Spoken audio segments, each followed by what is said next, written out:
waters, die God van eerdonder.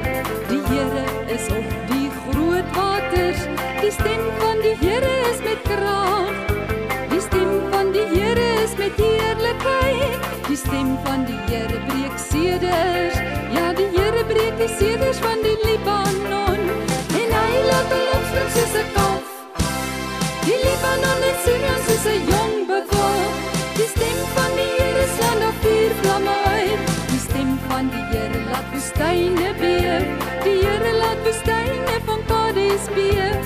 Die stem van die Here laat die takbokke lam en maak die bosse kaal.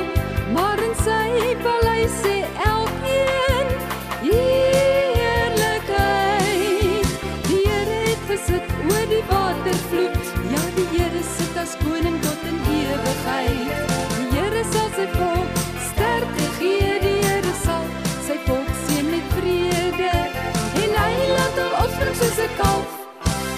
Die Libanon en Sirion soos 'n jong buffel. Die stem van die Here slaan daar vuurvlamme uit. Die Here het gesit oor die watervloed. Ja, die Here sit as koning tot in ewigheid. Die Here sal sy volk